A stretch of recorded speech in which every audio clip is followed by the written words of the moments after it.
સુરતમાં વારંવાર આવતા ખાડીપુરને લઈને હવે પર્વત પાટિયા વિસ્તારના લોકોમાં ભારે રોષ જોવા મળી રહ્યો છે।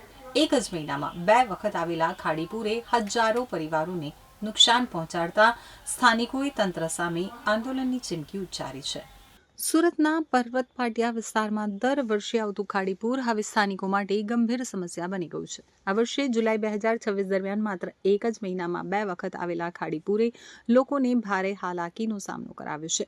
સ્થાનિકોના જણાવ્યા મુજબ દર વર્ષે ઘરોમાં પાણી ઘૂસી જતા લાખો રૂપિયાના ઘર વખરીના સામાનને નુકસાન થાય છે। એટલું જ નહીં, મોંઘી કાર, બાઇક અને અન્ય વાહનો પણ પૂરના પાણીમાં ડૂબી જતા મોટું આર્થિક નુકસાન ભોગવવું પડે છે। ખાડીપુરની સૌથી વધુ અસર ઋષિ વિહાર, સત્યમ, શિવમ, સુંદરમ, માધવબાગ, નંદનવન, વૃંદાવન, શ્રીવર્ધન, રો હાઉસ, રણછોડનગર, શાંતિનગર, ગણેશનગર અને SK નગર સહિતના વિસ્તારોમાં જોવા મળી હોવાનું સ્થાનિકોએ જણાવ્યું છે। સ્થાનિકોએ આક્ષેપ કર્યો છે કે ટેક્સટાઇલ માર્કેટોના દબાણના કારણે ખાડીનો કુદરતી પ્રવાહ અવરોધાયો છે, છતાં તંત્ર દ્વારા ગેરકાયદેસર દબાણો દૂર કરવાની અસરકારક કાર્યવાહી કરવામાં આવતી નથી। વધુમાં સ્થાનિકોનો દાવો છે કે વાલક ખાડીને ડાયવર્ટ કરવાના નિર્ણયના કારણે અડધા સુરતને ખાડીપુરની સમસ્યાનો સામનો કરવો પડી રહ્યો છે। રોષે ભરાયેલા સ્થાનિકોએ ચેતવણી આપી છે કે જો તંત્ર તાત્કાલિક કાયમી ઉકેલ માટે અસરકારક કામગીરી નહીં કરે તો તેઓ રસ્તા ઉપર ઉતરી આંદોલન કરશે। મારું નામ નીલમબેન છે। અહીંયા શું એક બાટલી દૂધ માટે અમે બેસેલા છીએ? તમે એક બાટલી દૂધ આપશો તો શું અમારું બધું નિરાકરણ થઈ જશે? લાખોનું નુકસાન થયું છે, એ કોણ ભરપાઈ કરશે? પહેલા એ તો જણાવો અમને।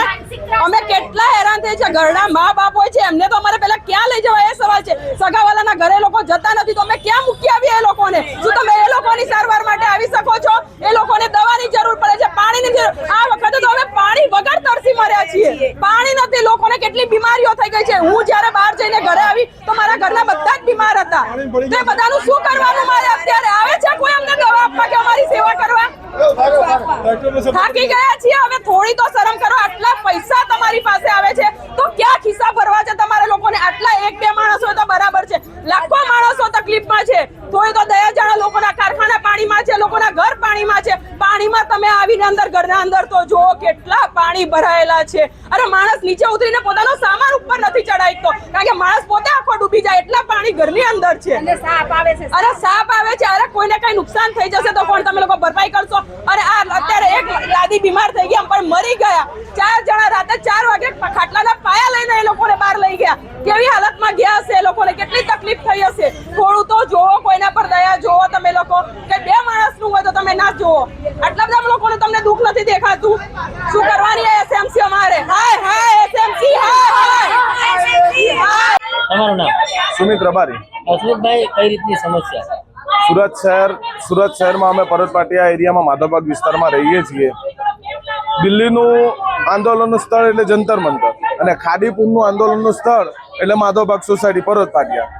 માધવબાગ સોસાયટી છેલ્લા 25 વર્ષથી પાણીથી હેરાન થઈ રહી છે। તંત્રને અપીલ કરી છે, સરકારને અપીલ કરી છે, રિસ્પોન્સિબિલિટી આવતી નથી। 2024 થી 2027 સુધી સમિતિ રચાઈ છે। 2024 થી સમિતિ જ ચાલુ છે, સમિતિ હજુ કઈ કર્યું નથી। સરકાર એમ કહે છે કે અમે પાકિસ્તાનમાં જતું સિંધુનું પાણી અટકાવી દઈએ તો આ ખાડી તો સુરત જિલ્લાની આવું નાની છે। સુરત જિલ્લાનું આ પાણી તો સિંધુ નદીના બરોબરમાં તો 1% નથી। એટલે સરકારને અપીલ છે કે સિંધુનું પાણી નહીં અટકાવવું, ખાડીનું પાણી અટકાવો, તંત્રને જગાવો। અને તંત્રને જે કાલે આપણા ગુજરાતના મુખ્યમંત્રીએ 1500 કરોડ 500 કરોડ ને એમ કીધું કે ભાઈ 1500 કરોડ અમે વાપરી દેશું, પણ ઉપરથી ગાંધીનગરથી નીકળતા સુરત 400-500 કિલોમીટર અંદાજિત આવતા 1500 કરોડમાંથી વધતું કંઈ નથી। અને ખાડીની સ્થિતિ એની એ જ છે અને દર વર્ષે સમિતિ જ રચાય છે। તો સરકારને એક જ અપીલ છે, તમે દિલ્હીનું જંતર મંતર સ્થળ ના કરો।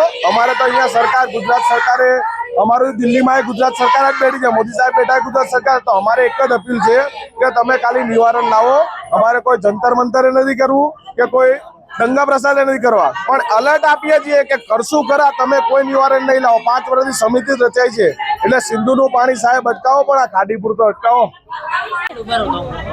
તમારું નામ? મારું નામ પટેલ પન્નાબેન। કરોડપતિ છીએ બરાબર, પણ SMC ના પાપે આજે અમે લાખોમાં નથી રહ્યા। અને આ 1 વર્ષની નહીં, છેલ્લા 10 વર્ષથી તો દર વર્ષે અમારે પાણી આવે। ચોમાસું શરૂ થાય એટલે કોઈ સામાજિક પ્રસંગ હોય, કોઈ મરણ પ્રસંગ હોય, ગામ જવાનું હોય, અમે તો બધા ઉત્તર ગુજરાત વાળા મોસ્ટલી કે કાઠિયાવાડ વાળા, પણ ક્યાંય જવાનું હોય તો ઘર છોડીને અમે નીકળી ના શકીએ। લોકો વિચાર કરે ક્યાં છો, અને સુરતની એસએમસી શું વાત કરો સાહેબ, પૈસાની રીતે ફર્સ્ટ નંબરની ગુજરાતમાં સુરતની એસએમસી ફર્સ્ટ નંબરમાં આવે પૈસાની રીતે, તો ક્યાં ગયા તમારા પૈસા? અને પૈસા તો નથી જોઈતા અમારે, ખાલી આ ખાડીનો નિકાલ કરો ને સાહેબ।